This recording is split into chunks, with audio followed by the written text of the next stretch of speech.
সাধারণত আমি যখন ঢুকছিলাম আমি ভাবলাম কি আইএসএল এর উদ্বোধন হচ্ছে, দেখলাম না কলকাতা ফুটবল লিগের উদ্বোধন হচ্ছে।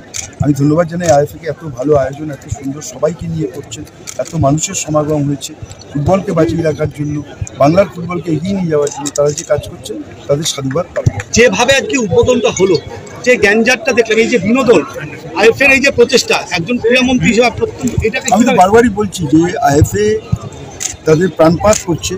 তোমরা জানো যে আইএসএল করা, আই লিগ করা, তাদের কাছে যে পরিমাণ স্পন্সর রয়েছে, টাকা রয়েছে, তারা যেভাবে করতে পারে, আইএফএর কাছে একটা সংকট রয়েছে, অর্থনৈতিক সংকট তো আছে।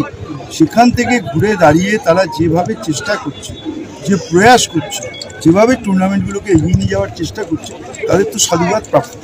আমি তো বলছি যে আইএফএ অনেকগুলো ভালো সিদ্ধান্ত নিয়েছে, যার সঙ্গে আমি একমত। না, আপনি যখন ক্রীড়ামন্ত্রী হয়েছিলাম তখন থেকে বিশেষ করে আইএফএর প্রেসিডেন্ট, সেক্রেটারি, ইস্টবেঙ্গল, মোহনবাগান, মহামেডান সবাইকে নিয়ে আলোচনা করে একটা বলছিলাম যে ফুটবলের যদি উন্নতি করতে হয় তাহলে বয়সভিত্তিক আমাদের যে ডিভিশনগুলো আছে করতে হবে। তো অনেক বছর পর গত বছর থেকে আইএফএ চালু করেছে, আমি তাদের সাধুবাদ জানি।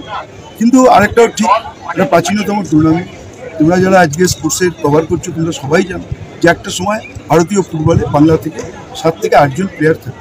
আজকে ভারতীয় দলে কজন প্লেয়ার? একজন, সুভাষিস বোস, রহিম আলী রয়েছে। তার কারণ হচ্ছে আমাদের কোনো জায়গায় পলিসিগত ভুল হচ্ছে। দেখো, এটা হচ্ছে আতুর ঘর, এটা হচ্ছে কারখানা। এই কলকাতা ফুটবল লিগ থেকেই তো উঠে আসবে প্লেয়ার, যারা আই লিগ খেলবে, আইএসএল খেলবে। কিন্তু আমাদের যে নিয়ম এবার তৈরি হয়েছে যে 11 জনের মধ্যে 7 জন অন্য রাজ্যের প্লেয়ার খেলবে, এটাকে আমি কখনোই মন থেকে মেনে নিতে পারছি না। আমার এখানে বিরোধ রয়েছে, আমি আইএফএকেও জানিয়েছি। আমার মনে হয় যদি ফুটবলের উন্নতি করতে হয় তাহলে কলকাতা ফুটবল লিগে বাংলার ছেলেদেরই খেলা উচিত, এখান থেকেই প্রতিভা খুঁজে বার করে আনা উচিত, এবং তারাই আগামী দিনে ভারতবর্ষকে পথ দেখাবে। আর যতদিন বাংলার ফুটবল না জাগবে ততদিন ভারতীয় ফুটবল কিছুই করতে পারবে না।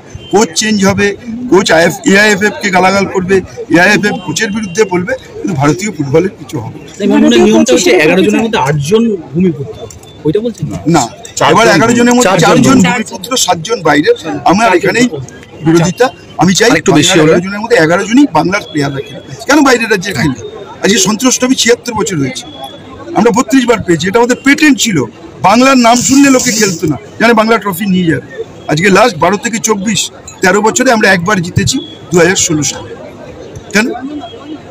কেন? তার একটাই কারণ, সন্তোষ ট্রফিতে তো আর বাইরের রাজ্যের ছেলেরা খেলতে পারছে না। আমাদের ছেলেদের সুযোগ কোথায়? সুযোগ কোথায় আমাদের ছেলেদের? এটা আমাদের ব্যর্থতা। আমার মনে হয়, আমি আইএফএকে আজকেও অনুরোধ করবো, আগামী বছর থেকে শুনুন, আইএফএকে কঠোর সিদ্ধান্ত নিতে হবে। কঠোর সিদ্ধান্ত নিলেই বাংলার ফুটবল এগোবে। সবাইকে খুশি করলে বাংলার ফুটবল এগোবে না। কলকাতা ফুটবল লিগ বাংলার ছেলেদের জন্য হোক, 11 জন বাংলার ছেলে দাপিয়ে খেলুক, এরাই আগামী দিন আই লিগ খেলবে, এরাই আইএসএল। মানে যেরকম একটা রুল পাস হয়েছে যে বিদেশি হবে না, তুমি একটা রুল পাস হোক চাইছো? যে আমি অবশ্যই চাইছি, আমি দীর্ঘদিন ধরে চাইছিলাম ডিভিশনগুলোতে বয়স ভিত্তিক হোক। আজকে তারা করেছেন, আমি সাধুবাদ জানাচ্ছি। সারা পৃথিবীতে এইভাবেই ফুটবলার উঠে এসছে। আজকে যদি আমরা 11 জন খেলে, 5 জন তো ভালো খুঁজে পাবো। আজকে 4 জনের মধ্যে তুমি তো পারমুটেশন কম্বিনেশন করো না, এটা পার্সেন্টেজ নাও। 4 জনের মধ্যে কজন পাবে আর 11 জনের মধ্যে কজন পাবে? এটা আমার মনে হয় বাংলার প্লেয়ারদের প্রতি বঞ্চনা হচ্ছে, এটা না হওয়াই উচিত।